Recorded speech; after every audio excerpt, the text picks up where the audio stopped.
Hi everyone, my name is Caleb Pfeiffer and I will be giving my talk on the nickel isotope variations of the JM Reef in the Stillwater complex.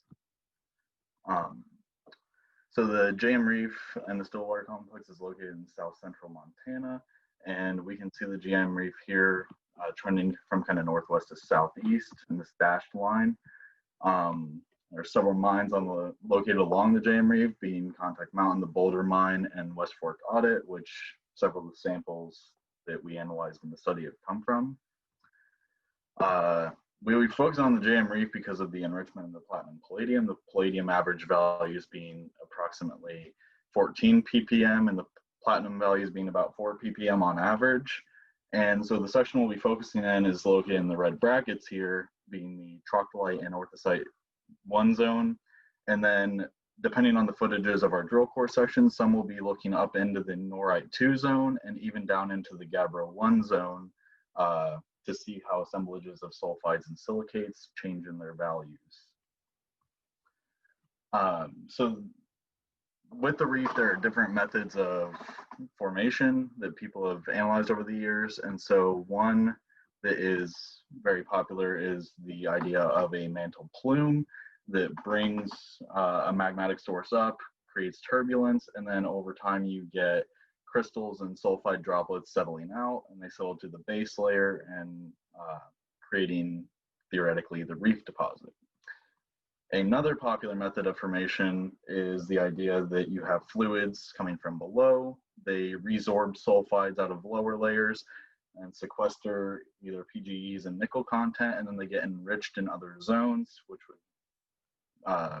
be the emplacement of the reef in this way. The idea of this study would be to analyze the samples for the nickel and see if it leans toward any of these directions. So what we had in this study is a total of 6 drill core sections with only one of these not within the reef.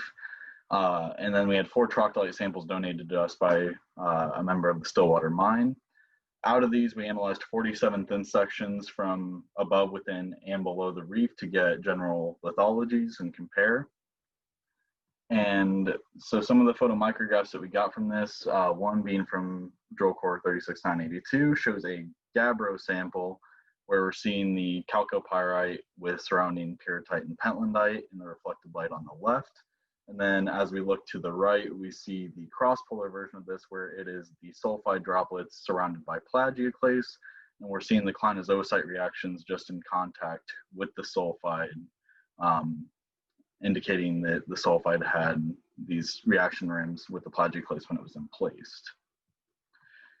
The troctolite shown here was POC4, and we're seeing a large sulfide droplet on the left in the reflected light, mostly chalcopyrite on the left, and then pyrrhotite entraining it otherwise.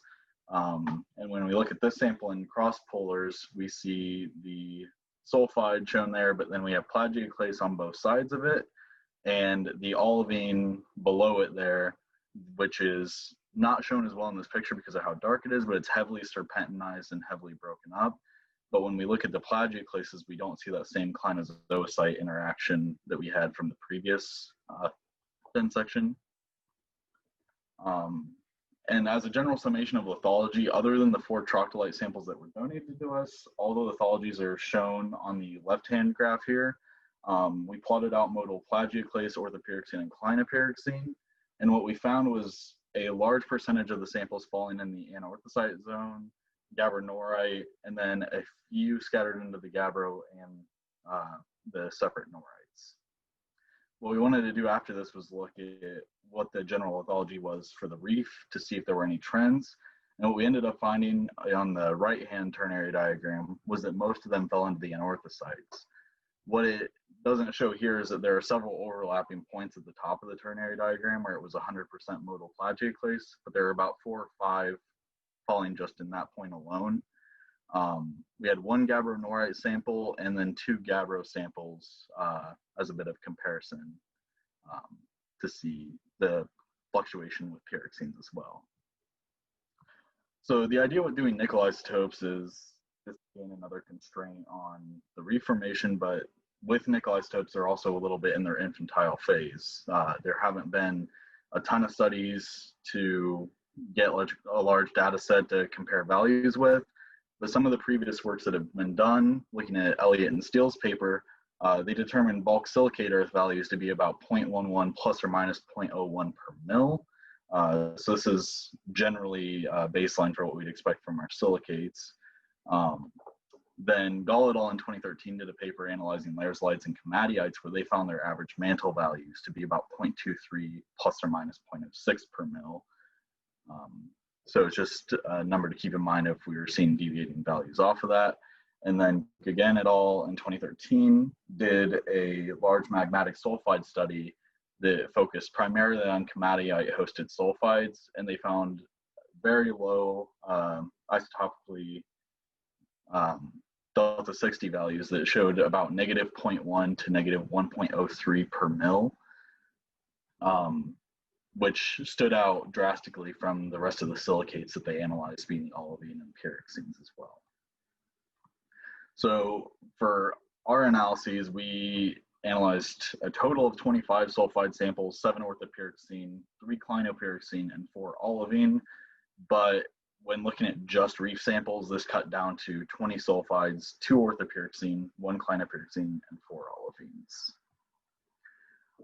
The overall plot of these ended up being shown here, where we are seeing the dispersion of the sulfides in red and then our various silicates in the blues and the greens.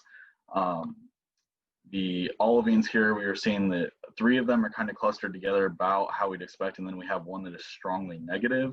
And our pyroxenes are all kind of clustered together as well. The thing that will give us a better picture is on the next slide here when we dive more into the actual reef samples. And I have separated out the troctylitic sulfides to see if there's variance between that and the more anorthosite-hosted and gabbro-hosted. And so in yellow, the troctylitic sulfides are highlighted. So we had a sulfide value here, which became highly positive. And the other one is showing kind of mixed in with the others within reason, being down here slightly negative. And what I wondered is if this positive value would be correlated to one of these olivines that's maybe highly negative that would respond to a signature like that. But both these troctylitic sulfides are responding to the olivines that are around base level here of the slightly negative values that we expect. So the sulfides, even though the olivines are showing a very similar signature, are showing vastly different fractionations throughout the sulfide. Our standard deviations on all these is 0.04, shown by the vertical error bars there. And so most of the sulfides are overlapping kind of in that range, but they have a tighter constraint than the previously mentioned komatiite study. The general results that we got from this graph are noting that the sulfides were ranging from negative 0.21 to 0.06 plus or minus 0.04 per mil for that standard deviation. And the olivines are ranging from negative 0.24 to 0.07 plus or minus 0.04 per mil. We were expecting to see a greater fractionation between the reef and sulfides, but this is, of course, the values that we ended up getting there. And in analyzing the cap delta values of 4 samples, which had the silicate and sulfide ratios existing in tandem, we got the cap delta values of negative 0.2 to 0.05 per mil. And this varies quite a bit from the Gall et al. Study, which found values ranging anywhere from negative 0.3 to negative 1.2 for their cap delta values, showing a much stronger fractionation between the silicate and sulfides. Our general conclusions from this is that we observe very little isotopic variability between the sulfide and silicates present in the reef. As we were saying, we weren't really expecting this to be the case. We expected to see more of that fractionation factor there, but it was definitely something to be definitely analyzed further. The samples that were shown did not show the expected isotopic fractionation between sulfide and silicates. As mentioned in that previous study of the komatiites, their fractionation factors showed way stronger cap delta values, being much more negative as to where ours hovered closer to 0.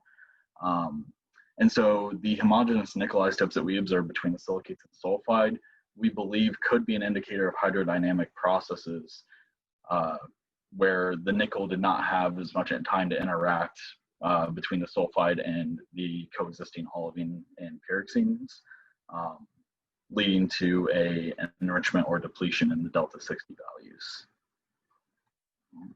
Thank you.